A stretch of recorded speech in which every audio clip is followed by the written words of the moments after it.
Bienvenue à tous. Aujourd'hui, on plonge au cœur d'un médicament qui, dans les situations les plus critiques, peut vraiment faire toute la différence en quelques secondes à peine. Je parle bien sûr du rocuronium. On va décortiquer ensemble ses aspects cliniques les plus importants.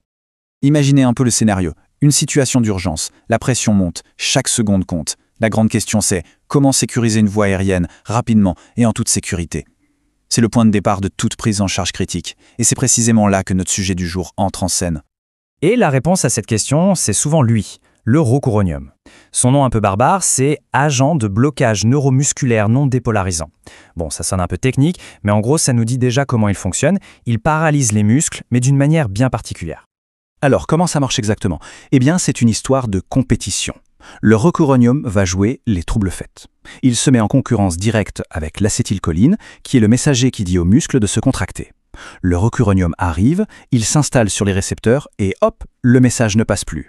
Résultat, une relaxation musculaire complète. Et ce qui est vraiment impressionnant, c'est sa rapidité. On parle d'1 minute, à peine. Dans une situation d'urgence, c'est juste un atout énorme. Et en plus, sa durée d'action de 30 à 40 minutes donne aux équipes une fenêtre de temps super prévisible et gérable pour travailler. Alors voilà notre feuille de route pour aujourd'hui.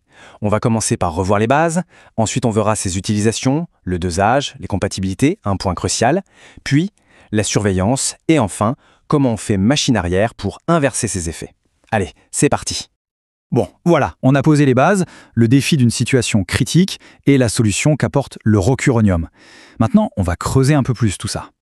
On rentre maintenant dans le vif du sujet. Concrètement, quand est-ce qu'on utilise le rocuronium? Et surtout, comment on fait? En fait, il y a deux grands cas de figure. Le premier, et le plus connu, c'est l'intubation en séquence rapide. Là, sa vitesse d'action est un avantage majeur. Le deuxième, c'est pour maintenir un patient paralysé pendant qu'il est sous ventilation mécanique, histoire d'éviter qu'il ne lutte contre le respirateur. Et attention, le dosage n'a rien à voir selon l'indication. Pour une intubation rapide, on y va fort, 1,2 mg par kilo, pour un effet quasi immédiat. Par contre, pour la ventilation mécanique, on est plus progressif. On commence avec une dose de charge de 0,6 mg par kilo, puis on entretient avec des petits bolus ou une perfusion continue qu'on ajuste au cas par cas. Mais attention, ces doses ne sont pas universelles. Il y a des situations particulières. Par exemple, chez un patient qui a des problèmes de foie, il faut absolument ajuster la dose à la baisse. Et pour les personnes obèses, on calcule la dose sur le poids idéal et non le poids réel pour éviter un surdosage. C'est hyper important. Ok, maintenant passons aux aspects pratiques. De la petite fiole à la seringue ou la perfusion, comment est-ce qu'on prépare tout ça en toute sécurité? Voilà les infos de base à connaître par cœur. La concentration, c'est 10 mg par millilitre. Une fiole standard, c'est donc 50 mg dans 5 ml. Et le détail qui n'en est pas un, mais qui est non négociable, ça se conserve au frigo, toujours. Pour préparer une perfusion continue, le processus est super standardisé. On part d'une poche de 100 ml de soluté, on en retire 50 ml, on ajoute ensuite nos 500 mg de rocuronium, qui représente 50 ml, et voilà, on obtient une concentration finale de 5 mg par millilitre. C'est une méthode systématique pour limiter au maximum les erreurs de calcul. Allez, on aborde maintenant un sujet absolument critique en soins intensifs, les compatibilités. Savoir ce qu'on peut mélanger ou non dans une même ligne intraveineuse, c'est tout simplement fondamental pour éviter des complications qui peuvent être graves. La bonne nouvelle, c'est que le rocuronium est plutôt un bon camarade. Il est stable et compatible avec beaucoup de médicaments qu'on utilise tous les jours en réa. Mais, et c'est un mais très très important, il y a des exceptions. Et elles sont critiques. Et voilà la liste à connaître. Sur le bout des doigts, il ne faut absolument jamais mélanger le rocuronium avec ces médicaments-là. Et regardez bien, on y trouve des produits très courants, furosémide, pantoprazole, diazépam, ou même un antibiotique comme la piperacilline tazobactam. C'est une information qui est tout simplement vitale.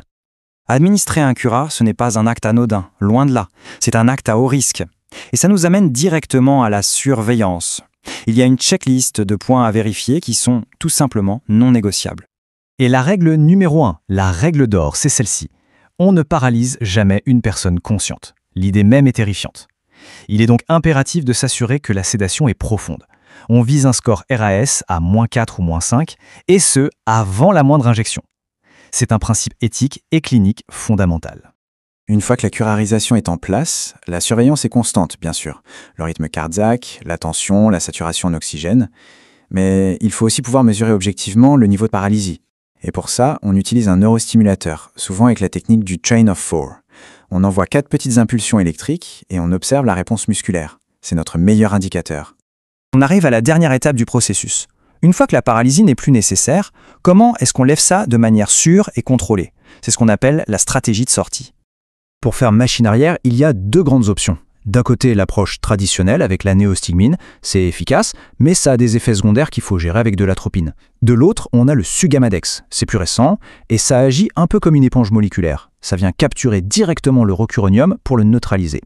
L'avantage, c'est que c'est plus rapide et qu'on n'a pas les effets secondaires classiques, comme le ralentissement du cœur.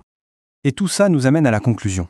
Après avoir vu sa vitesse, sa durée, son dosage, ses risques et même ses antidotes, la question finale qui se pose est la suivante.